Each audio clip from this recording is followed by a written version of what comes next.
So everyone, स्वागत है आप सभी का आपके अपने YouTube channel LD study point पे। आज की इस क्लास के अंदर हम बात करने वाले हैं राजस्थान भूगोल के महत्वपूर्ण प्रश्न। और आज का जो हमारा लेसन रहने वाला है राजस्थान की जलवायु, प्राकृतिक वनस्पति, वन्य जीव एवं जैव विविधता। क्या है? जैव विविधता। और BA 4th सेमेस्टर जियोग्राफी की क्लास नंबर 4 रहने वाली है। इससे पहले 3 क्लासें हो गई है, उनको अगर आपने नहीं देखा है तो जाकर के देख सकते हैं। YouTube चैनल के ऊपर आपको उनकी PDF प्लेलिस्ट मिल जाएगी। तो इससे पहले अगर आपने चैनल को सब्सक्राइब नहीं किया है तो चैनल को सब्सक्राइब कर लेना। और PDF प्राप्त करने के लिए डिस्क्रिप्शन में आपको लिंक मिल जाएगा व्हाट्सएप चैनल का, जहां से आप इसकी PDF है वो प्राप्त कर सकते हो। तो चलिए बढ़ते हैं अपने पहले क्वेश्चन की ओर कि राजस्थान की जलवायु की प्रमुख विशेषताएं क्या है। तो राजस्थान में जो जलवायु पाई जाती है उसकी प्रमुख विशेषताएं क्या है। तो राजस्थान की जलवायु उष्णकटिबंधीय मरुस्थलीय प्रकार की है। यहाँ गर्मियों में अत्यधिक गर्मी और कई क्षेत्रों में 45 डिग्री सेल्सियस से अधिक और सर्दियों में अत्यधिक ठंड पड़ती है। वर्षा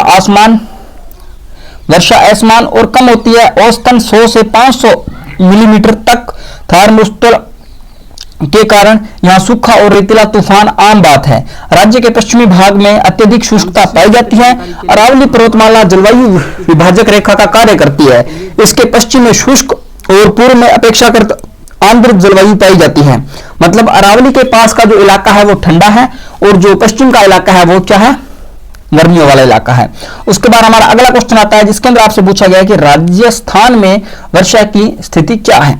तो राजस्थान में वर्षा मुख्यतः दक्षिण पश्चिमी मानसून से होती है, जो जून से सितंबर तक सक्रिय रहता है। औसतन वार्षिक वर्षा लगभग 531 मिलीमीटर है, जो राज्य के पूर्वी भाग में अधिक 1000 मिलीमीटर तक और पश्चिम भागों में बहुत कम 100 मिलीमीटर से भी कम होती है। राजस्थान में सबसे कम वर्षा किस जिले में होती है? तो राजस्थान में सबसे कम वर्षा वाला जिला जैसलमेर है और जैसलमेर का समगांव, जहां पर सबसे कम वर्षा होती है। बारां, झालावाड़ और कोटा जैसे जिले सर्वाधिक वर्षा प्राप्त करते हैं, जबकि जैसलमेर, बीकानेर सबसे कम। अनियमित वर्षा के कारण सूखे की स्थिति सामान्यतः राजस्थान में बनी रहती है।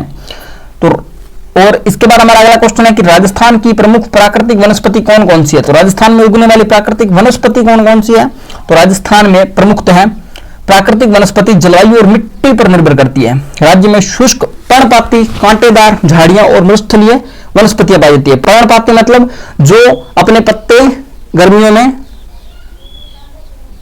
झड़ जाते हैं, और कांटेदार झाड़ियां जैसे कंटेली जो झाड़ियां होती हैं वो राजस्थान में सर्वाधिक पाई जाती हैं। और इसके बाद अरावली क्षेत्र में साल, खैर, बबूल, नीम, रोहिड़ा जैसे वृक्ष पाए जाते हैं।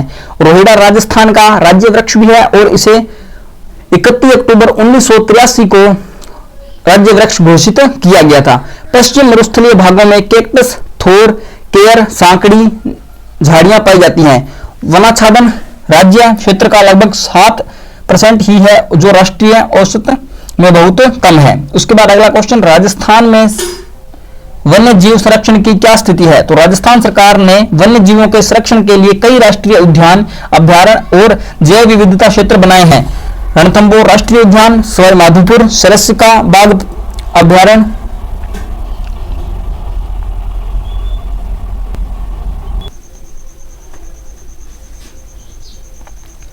इसके बाद आता है अगला क्वेश्चन, राजस्थान में वन्य जीव संरक्षण की क्या स्थिति है। तो राजस्थान राज्य सरकार ने वन्य जीवों के संरक्षण के लिए कई राष्ट्रीय उद्यान, अभ्यारण्य और जैव विविधता क्षेत्र बनाए हैं। रणथंभौर राष्ट्रीय उद्यान, सवाई माधोपुर सरिस्का बाघ अभ्यारण्य, अलवर, केवलादेव घना भरतपुर जैसे क्षेत्र विश्व प्रसिद्ध हैं। इन क्षेत्रों में बाघ, तेंदुआ, चिंकारा, लोमड़ी, नीलगाय, मोर, मगरमच्छ आदि पाए जाते हैं। वन विभाग और पर्यावरण संरक्षण संगठन इस दिशा में सक्रिय है। इसके बाद अगला क्वेश्चन कि केवलादेव राष्ट्रीय उद्यान की क्या विशेषताएं हैं। केवलादेव राष्ट्रीय उद्यान भरतपुर एक पक्षी अभ्यारण्य है, जो विश्व धरोहर स्थल घोषित हो चुका है। यह आंध्र भूमि क्षेत्र है, जहां सर्दियों में साइबेरियन सारस सहित 370 से अधिक प्रजातियों के पक्षी प्रवास करते हैं। यहाँ जलीय जीवें, कछुए, सांप, हिरण, मगरमच्छ आदि भी उपस्थित है। यह पर्यावरण शिक्षा, जैव विविधता अध्ययन और पारिस्थितिकी संतुलन के लिए महत्वपूर्ण है। केवलादेव राष्ट्रीय उद्यान के अंदर उड़न गिलहरी है वो पाई जाती है, उसी के लिए इसको मान्यता या प्रसिद्धि प्राप्त है।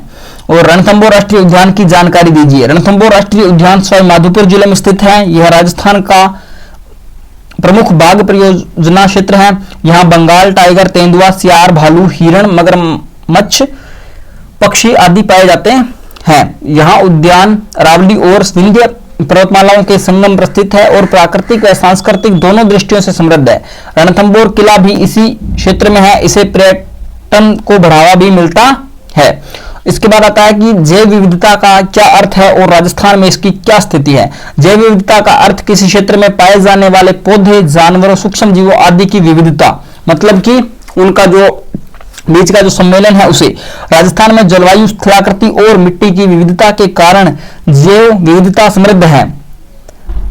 यहाँ 200 से अधिक स्तनधारी, 500 से अधिक पक्षी और हजारों पौधों की प्रजातियां पाई जाती हैं, लेकिन बढ़ती मानवीय गतिविधियां, शिकार, वनों की कटाई और जलवायु परिवर्तन में यह विविधता संकट में है। राजस्थान में प्रमुख अभयारण्यों की सूची दें। तो राजस्थान के अंदर प्रमुख अभयारण्य कौन कौन से हैं? तो राज्य में लगभग 25 अभयारण्य हैं।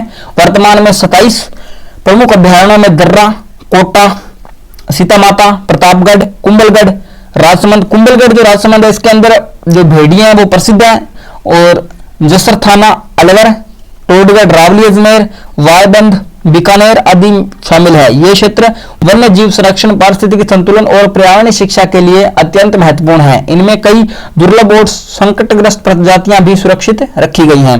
राजस्थान में मरुस्थलीकरण की समस्याएं क्या है? तो राजस्थान में मरुस्थलीकरण के लिए निम्नलिखित समस्याएं हैं। राजस्थान का लगभग 60% क्षेत्र थार मरुस्थल से आच्छादित है। अधिक पशुचारण, वनों की कटाई, अनियमित खेती और जल की कमी के कारण मरुस्थलीकरण है जो तेजी से बढ़ता जा रहा है। इसे भूमि बंजर होती जा रही है और वनस्पतियों व वन्य जीवों का प्रतिकूल प्रभाव पड़ रहा है। राज्य सरकार, केंद्र सरकार मरुस्थल विकास कार्यक्रम जैसे प्रयास किए जा रहे हैं ताकि इस समस्या को रोका जा सके। मरुस्थल के विकास को रोकने के लिए जोधपुर एक ऐसा राज्य है जिसके अंदर काजरी और आफरी की स्थापना की गई है, जिसका मुख्य उद्देश्य है बढ़ते मरुस्थलीकरण को रोकना और व्यर्थ व बंजर पड़ी भूमियों पर खेती करना। इसके बाद आता है अगला क्वेश्चन कि राजस्थान में जैव विविधता संरक्षण के प्रयास क्या हैं? तो राजस्थान राज्य सरकार ने जैव विविधता अधिनियम 2002 के तहत जैव विविधता बोर्ड स्थापित किया। जैव विविधता पार्क, जैव जीन बैंक, वनस्पति उद्यान, वन्य जीव पुनर्वास केंद्र और शैक्षणिक अभियान इसके अंतर्गत चलाए जाते हैं। विश्नोई समाज जैसे स्थानीय समुदाय भी परंपरागत रूप से पर्यावरण संरक्षण में योगदान देते आए हैं। साथ ही जैव विविधता को सुरक्षित रखने हेतु वन्य जीव सप्ताह और वृक्षारोपण जैसे अभियान भी चलाए गए हैं। राजस्थान का वन नीति बनाने वाला पहला राज्य कौन सा था? तो पहला राज्य जोधपुर हो जाएगा, और यह क्वेश्चन आपको एग्जाम में पूछे जा सकते हैं। आई होप आपको आज की क्लास अच्छी लगी होगी। क्लास अच्छी लगी है तो चैनल को सब्सक्राइब करें, बेल आइकन को प्रेस कर लें। इसकी पीडीएफ प्राप्त करने के लिए वीडियो की डिस्क्रिप्शन में आपको लिंक मिल जाएगा, जहां से आप इसकी पीडीएफ है वो प्राप्त कर सकते हैं। और व्हाट्सएप चैनल और टेलीग्राम को ज्वाइन कर लेना, जहां पर आपको ऐसे ही महत्वपूर्ण क्लासेज और इंफॉर्मेशन मिलती रहेगी। तब तक के लिए जय हिंद, जय भारत।